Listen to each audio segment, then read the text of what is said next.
చదువుకున్న లేఖన భాగము రాజుల మొదటి గ్రంథము 14వ అధ్యాయము 22వ వచనము నుండి 27వ వచనం వరకు చదవగా విని ఉన్నాము.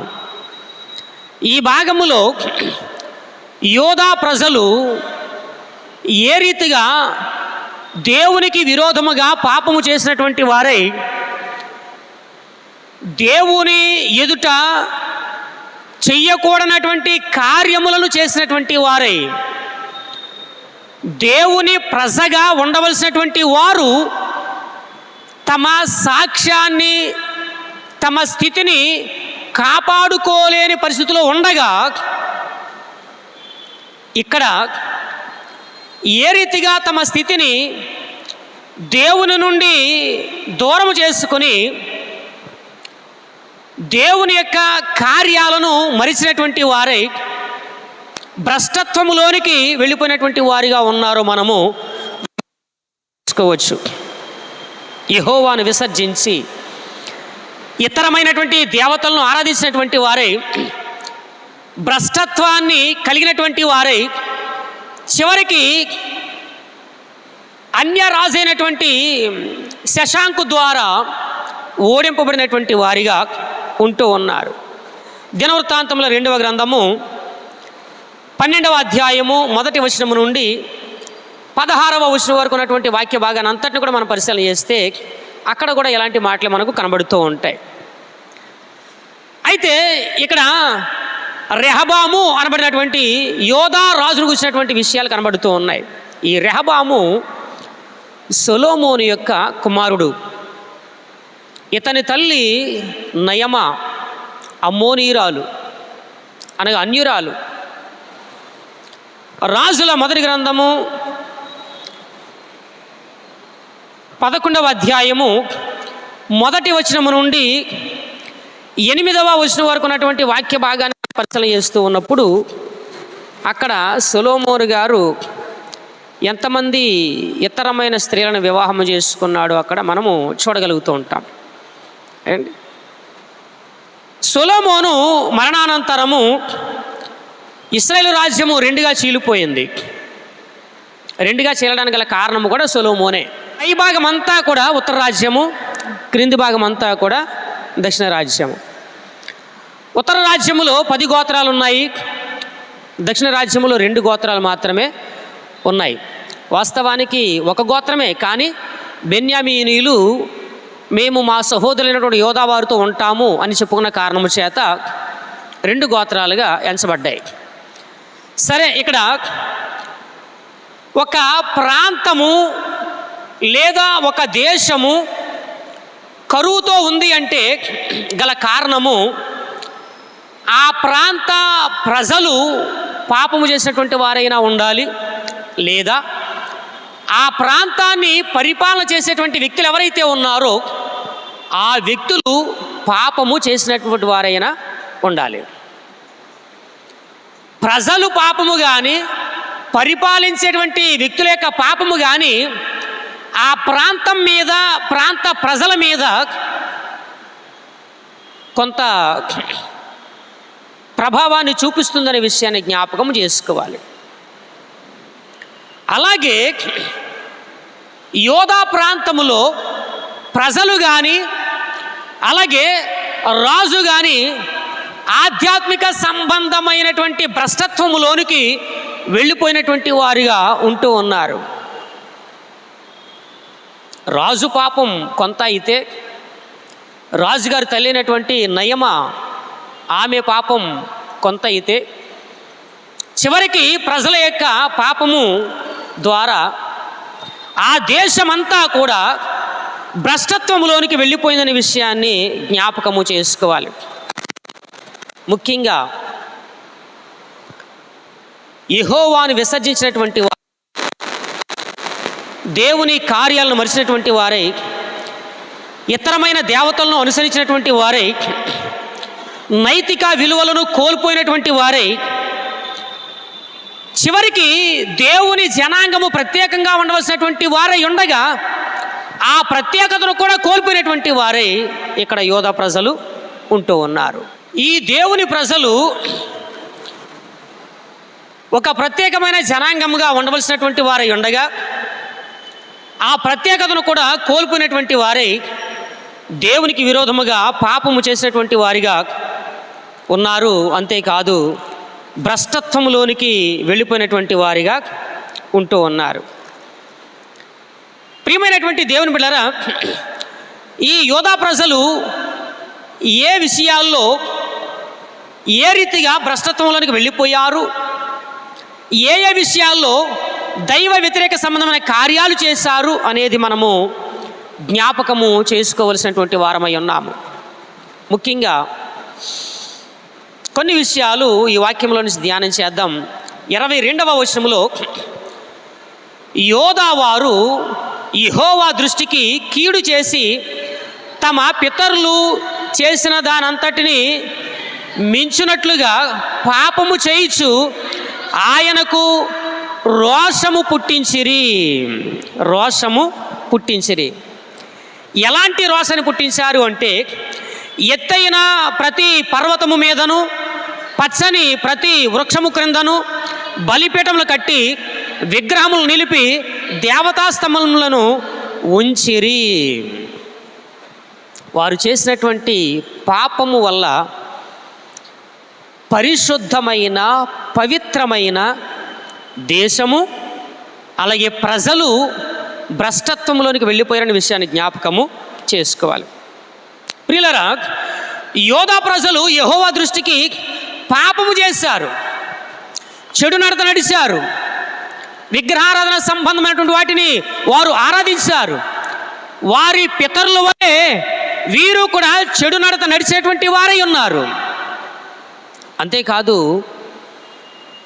రెహబాము గారి యొక్క తల్లిగారు ఏంటి అమ్మోనీయురాలు అనుకున్నాం కదా, నయమ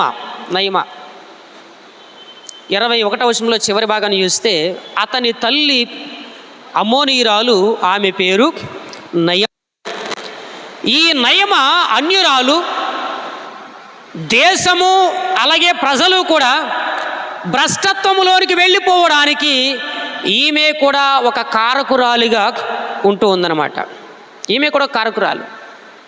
కారణం ఏంటి అంటే, ఆ 11వ అధ్యాయంలోనే 7-8 వచనం మనం చదువుతూ ఉన్నప్పుడు, సొలొమోను కెమోషు అను మోయాబీల హేయమైన దేవతకును మొలెకు అను అమ్మోనీల హేయమైన దేవతకును యెరూషలేము ఎదుటనున్న కొండ మీద బలిపీఠములను కట్టించెను. తమ దేవతలకు ధూపం వేయించు బలులను అర్పించుచు నుండిన పరస్త్రీలైన తన భార్యల విషయమై భార్యల నిమిత్తము అతడు ఏలాగు చేసెను. అన్య స్త్రీలను వివాహం చేసుకున్నాడు. తమ భార్యల నిమిత్తమై యెరూషలేము ఎదుట ఉన్నటువంటి పర్వతం మీద చక్కని మందిరాలు కట్టించాడు. ఆ మందిరాల్లో ధూపం వేసేటువంటి వాడిగా ఉంటూ ఉన్నాడు. చూడండి, దేవుడు ఏదైతే చెయ్యొద్దన్నాడో అదే పనిని సొలొమోను చేశాడు. చివరికి పరాయి స్త్రీలను వివాహము చేసుకోవద్దని దేవుడు ముందుగానే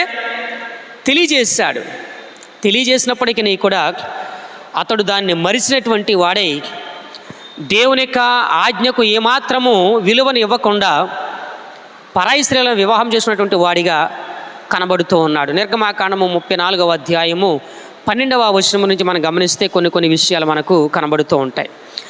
రెహబాము వెళ్ళినటువంటి 17 సంవత్సరాలలో కనానీయుల యొక్క విగ్రహారాధన బ్రతకడానికి కారకురాలు ఈ నయమ. వాస్తవానికి రాజరిక వ్యవస్థ అనేది వచ్చినది మొదలుకొని 120 సంవత్సరాల వరకు కూడా ఇశ్రాయేలు దేశములో విగ్రహారాధన సంబంధమైనటువంటి ఆరాధనయే లేదు. సౌలు 40 సంవత్సరాలు, సౌలు తర్వాత దావీదు, అతను ఒక 40 సంవత్సరాలు, దావీదు తర్వాత సొలొమోను, అతను ఒక 40 సంవత్సరాలు. రాజరిక వ్యవస్థ ఇశ్రాయేలులో ప్రారంభించబడి మొదలుకొని 120 సంవత్సరాల వరకు కూడా ఎక్కడా విగ్రహారాధన సంబంధమైన ఆరాధన లేదు. అయితే ఎప్పుడైతే రెహబాము వచ్చాడో అక్కడ నుండి విగ్రహారాధన సంబంధమైన ఆరాధన ప్రారంభించబడింది. అంత మాత్రమే కాదు, వృద్ధాప్యంలో సొలొమోను గారు ఉన్నప్పుడు సొలొమోను గారు చేసినటువంటి పని, వృద్ధాప్యం అంటే ఇంచుమించుగా 1-2-3 సంవత్సరాలు అయి ఉండొచ్చు అంతే అండి. ఆ చివరి దినాల్లోనే అతడు ఆ రీతిగా చేసినటువంటి వాడిగా ఉంటూ ఉన్నాడు. దేవుని కొరకు ప్రత్యేకంగా ఉండవలసినటువంటి వారు ఆధ్యాత్మికతలో భ్రష్టులుగా మారిపోయారు. దేవుణ్ణి విడిచిపెట్టినటువంటి వారే ప్రతి చెట్టు క్రింద, ప్రతి పర్వతము మీద బలిపీఠాలను కట్టి, విగ్రహాలు నిలిపి, దేవతా స్తంభాలను ఉంచి వాటికి ధూపం వేసేటువంటి వారిగా, వాటిని ఆరాధించేటువంటి వారిగా వీరు ఉన్నారు అనే విషయాన్ని జ్ఞాపకము చేసుకోవాలి. దినవృత్తాంతంలో 2వ గ్రంథము 12వ అధ్యాయము 1వ వచనాన్ని మనం పరిశీలన చేస్తే, రెహబాము రాజ్యము స్థిరపడి తాను బలపరచబడిన తరువాత అతడును ఇశ్రాయేలు అందరూ యెహోవా ధర్మశాస్త్రమును విసర్జించిరి. ఇశ్రాయేలు విసర్జించారు, ఇటు రెహబాము కూడా అంటే యోధావారు కూడా విసర్జించారు. అలాగే 14వ వచనం మనం పరిశీలన చేస్తూ ఉన్నప్పుడు 14వ వచనంలో అతడు తన మనస్సు యెహోవాను వెదకుట యందు నిలుపుకొనక చెడు క్రియలు చేశాను. అది దేవుని మీద ఉంచవలసినటువంటి మనస్సును చెడు కార్యాల మీద నిలిపినటువంటి వాడిగా ఉంటూ ఉన్నాడు. అందుకే ప్రజలు, దేశము భ్రష్టత్వములోనికి వెళ్ళిపోయిందనే విషయాన్ని మనం జ్ఞాపకము చేసుకోవాలి. ఒకవేళ ఏ దేశమైనా లేక ఏ రాష్ట్రమైనా ఏ ప్రాంతమైనా గ్రహించవలసింది ఏంటి అంటే, దేవుణ్ణి విసర్జించి ఇతరమైనటువంటి వాటిని ఆరాధిస్తే గనక ఆ దేశం యొక్క పరిస్థితి కూడా అలాగే ఉంటుంది, ఆ ప్రాంతం యొక్క పరిస్థితి అలాగే ఉంటుంది. అంతేకాదు ఆ కుటుంబం యొక్క పరిస్థితి కూడా భ్రష్టత్వంలోనే ఉంటుందనే విషయాన్ని జ్ఞాపకం చేస్తూ ఉన్నాను. అమెరికాలో లాస్ ఏంజల్స్ ప్రాంతంలో జనవరి నుండి కూడా, ఈ 2025వ సంవత్సరం జనవరి నుండి కూడా అగ్ని ప్రమాదం సంభవించింది. కారణం ఏంటి? అమెరికా దేశంలోనే రిచెస్ట్ ఏరియా అనమాట అండి, అది సంపన్నులు ఉండేటువంటి ఏరియా అగ్నికి ఆహుతి అయిపోయింది. కారణం ఏంటి అంటే, అక్కడ ఉన్నటువంటి ప్రజలు కొంతమంది దేవుణ్ణి లెక్క చేయనటువంటి వారిగా ఉన్నారు. రెండవది ఏంటంటే, ఒక స్త్రీ ఈ ప్రాంతము దేవుని యొక్క ఉగ్రత గురి కాబోతుంది, మారు మనసు పొందండి అని చెప్పినప్పటికీ కూడా వారు మారలేదు. అది రెండవ కారణం. ప్రియమైన వాళ్ళరా, దేవుడు హెచ్చరించిన తర్వాత ప్రజలు మారాలి, ఆధ్యాత్మికతను తిరిగి సంపాదించుకోవాలి. అలా సంపాదించుకోవడం వల్ల తిరిగి వారు బ్రతకడానికి అవకాశం అనేది కలుగుతుంది. ఇక్కడ యూదా ప్రజలు ఏమైపోయారు అంటే, యెహోవాను విసర్జించారు, ఇతరమైన దేవతలను అనుసరించారు. చివరికి ఆధ్యాత్మిక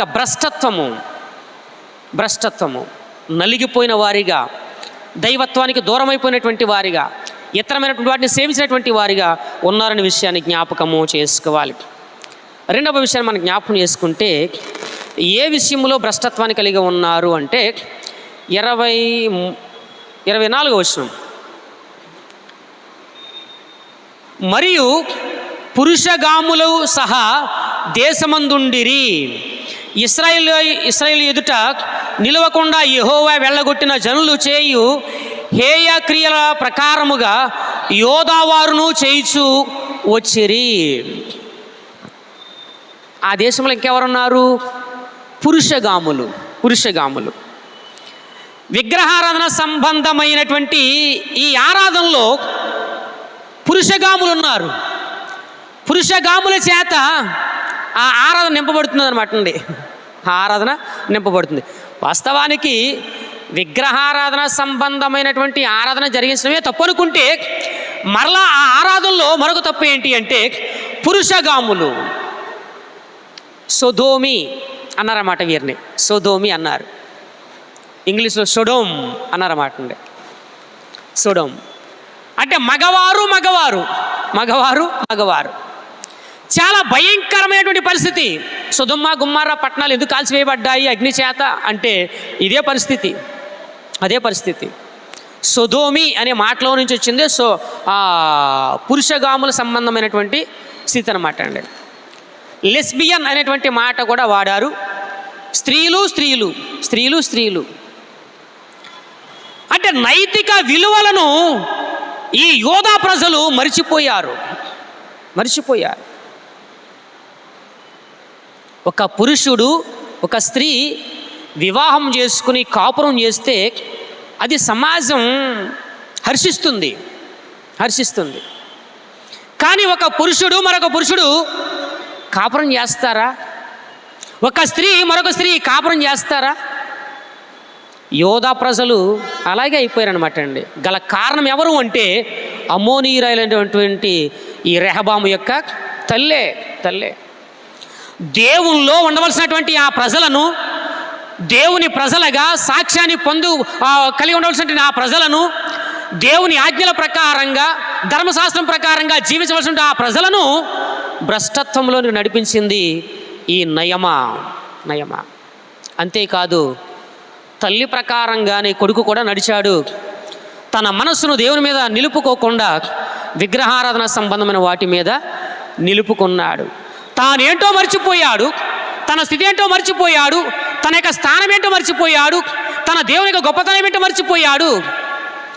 చివరికి నైతిక విలువలను తప్పినటువంటి వాడే ఈ రెహబాము కూడా జీవించాడు. పురుషగాముల యొక్క స్థితిని మనం జ్ఞాపకం చేసుకుంటే స్వలింగ సంపర్కులు, పురుష వేశ్యాత్వము అనేటువంటి నీతి మాలిన పాపాన్ని యోధా ప్రజలు ఇక్కడ జరిగించినటువంటి వారిగా ఉన్నారు.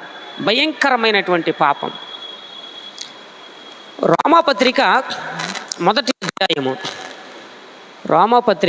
అధ్యాయము 25-27 వచనం మనం చదువుతూ ఉన్నప్పుడు, అట్టివారు దేవుని సత్యమును అసత్యమునకు మార్చి సృష్టికర్తకు ప్రతిగా సృష్టమును పూజించి సేవించిరి. యుగముల వరకు ఆయన స్తోత్రార్హుడై ఉన్నాడు. ఆమెన్. అందువలన దేవుడు తుచ్చమైన అభిలాషకు వారిని అప్పగించెను. వారి స్త్రీలు సహితము స్వాభావికమైన ధర్మమును విడిచి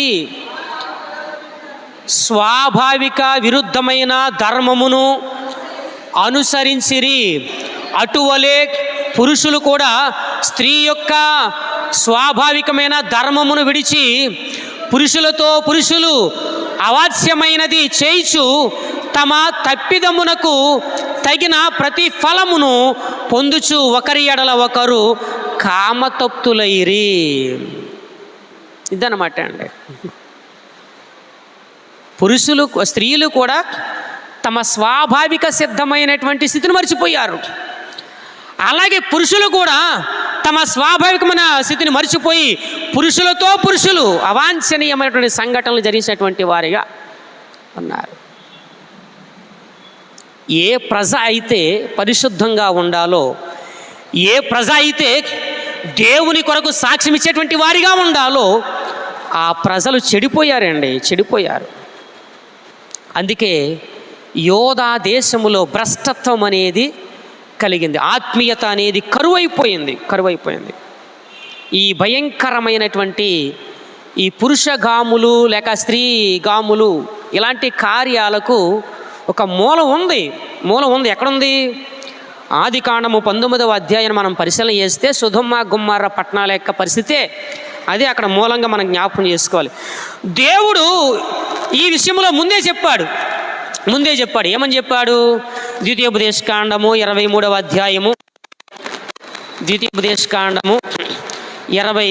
అధ్యాయము 17వ వచనంలో ఏమన్నాడంటే, ఇశ్రాయేలు కుమార్తెలలో యవతయు వేశ్యగా ఉండకూడదు, ఇశ్రాయేలు కుమారులలో ఎవడును పురుషగామిగా ఉండకూడదు. ఎవడు కూడా దేవుడు చెప్పాడు, ఒరే అది మీకు తగదు, అది మంచి పద్ధతి కాదు, ఎందుకంటే వీఆర్ ఏ సెపరేట్ పీపుల్స్, మీరు చాలా ప్రత్యేకించబడినటువంటి వారు, మీరు ఒక ప్రత్యేకమైన జనాంగం. కానీ మీరు ఇశ్రాయేలులో ఏ స్త్రీ కూడా వేశ్యగా ఉండకూడదు, అలాగే ఏ పురుషుడు కూడా, ఏ కుమారుడు కూడా పురుషగామిగా ఉండకూడదు. ఒకవేళ ఇతరమైనటువంటి వాటిలో ఉంటే ఉండవచ్చు, కానీ మీ జనాంగంలో మాత్రం ఇలాంటి వారు ఉండకూడదని దేవుడు ముందుగానే తెలియజేసినప్పటికీ కూడా వారు తమ స్థితిని మరిచిపోయినటువంటి వారు ఉన్నారు అనే విషయాన్ని జ్ఞాపకము చేస్తున్నాను. తదుపరి కాలంలో ఏం జరిగింది అంటే, తదుపరి కాలంలో రెహబాము యొక్క కుమారుడు అబియాము ఏం చేశాడంటే అండి, శుద్ధీకరణ చేశాడనమాట అండి. శుద్ధీకరణ చేశాడు. 15వ అధ్యాయం అంతటిని మనం చదువుతూ ఉన్నప్పుడు అతడు విగ్రహాలని తొలగించి వేశాడు, అలాగే బలిపీఠాలని కూల్చివేశాడు, పురుషగాములను దేశములో లేకుండా చేశాడు. దేశంలో లేకుండా చేశాడు. ఒక రకమైనటువంటి శుద్ధీకరణ అనేది మరలా జరిగిందనే విషయాన్ని జ్ఞాపకము చేసుకోవాలి. ఆశా కాలంలో కూడా జరిగింది. 23వ రాజుల 2వ గ్రంథము 23వ అధ్యాయము 4వ వచనం నుంచి మనం చూడగలుగుతాం. ఇక చివరిగా ముగిస్తూ ఉన్నాను. ఎప్పుడైతే